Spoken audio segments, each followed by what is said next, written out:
Hi hello friends, welcome to Fia's Choice. இன்றைக்கி பார்த்தீங்கன்னா ஒரு சூப்பரான ஈவினிங் ஸ்நாக்ஸ் தான் நம்ம பார்க்க போகிறோம். அது என்னென்னு பார்த்தீங்கன்னா நாகூர் ஸ்பெஷல் ரொட்டி. இதை ஒரட்டி அப்படின்னு சொல்லுவாங்க. இதுக்கு பார்த்தீங்கன்னா எந்த விதமான சைட் டிஷ்ஷும் தேவையில்லை. இந்த ரெசிபியை மட்டும் நீங்கள் பண்ணி கொடுத்தாலே கண்டிப்பாக சூப்பராக இருக்கும் ஈவினிங் ஸ்நாக்ஸை சாப்பிட்றதுக்கு.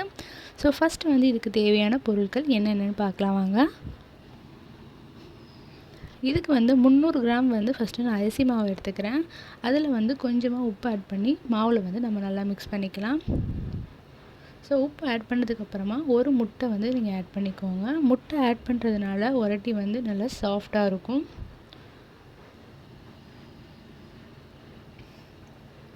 ஸோ இதுக்கப்புறம் பார்த்தீங்கன்னா 2 டேபிள் ஸ்பூன் சுகர் ஆட் பண்ணிக்கோங்க. இந்த ரெசிபி பார்த்திங்கன்னா லைட்டாக இனிப்பாக இருக்கும். ரொம்பவும் நம்ம இனிப்பு ஆட் பண்ணிடக்கூடாது. ஸோ 2 டேபிள் ஸ்பூன் ஆட் பண்ணால் போதும். சுகர் ஆட் பண்ணிவிடுங்க. அதுக்கப்புறம் 2 டேபிள் ஸ்பூன் நெய் ஆட் பண்ணிக்கோங்க.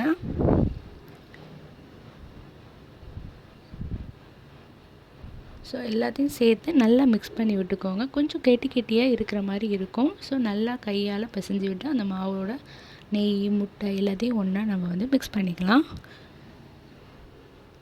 இப்போ ஒரு முடி தேங்காயில் நான் பால் எடுத்து வச்சுருக்கேன். அந்த பாலை கொஞ்சம் கொஞ்சமாக ஊற்றி இந்த மாவை நம்ம நல்லா மிக்ஸ் பண்ணிக்கலாம். ஸோ கெட்டி இல்லாமல் நல்லா பிசைஞ்சுக்கோங்க. இந்த உரட்டி பார்த்திங்கன்னா ஒரே நாளில் செஞ்சு நம்ம சாப்பிட்ணுன்னு அவசியம் இல்லை. நம்ம செஞ்சு வச்சோன்னா 2-3 நாள் கூட வச்சு இதை சாப்பிட்லாம். சாஃப்டாக இருக்கும். டேஸ்ட்டும் மாறாது, வீணாக போகாது. ஸோ தேங்காய் பால் கொஞ்சம் கொஞ்சமாக ஊற்றி நம்ம நல்லா சப்பாத்தி மாவு பதத்தில் இதை நம்ம பிசைஞ்சு எடுத்துட்டோம்.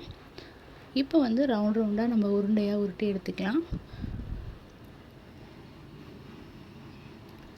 ஸோ ஒரு வாழலை இருந்துச்சுன்னா அதில் கொஞ்சமாக நெய் தடவி இதை நீங்கள் தட்டி எடுத்துக்கலாம். ஸோ வாழலை என்கிட்ட இல்லை, அதனால் இந்த மாதிரி ஒரு பிளாஸ்டிக் கவர் எடுத்துக்கிறேன்.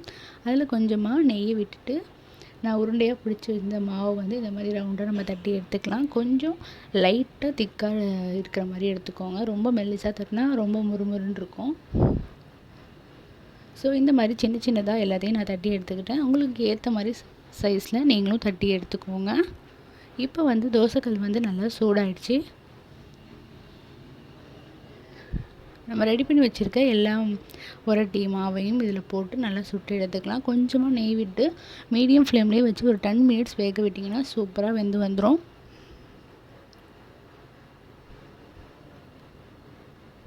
ஸோ கண்டிப்பாக நீங்களும் இந்த ரெசிபியை ட்ரை பண்ணி பார்த்துட்டு எப்படி இருந்துச்சுன்னு கமெண்ட்டில் சொல்லுங்கள்.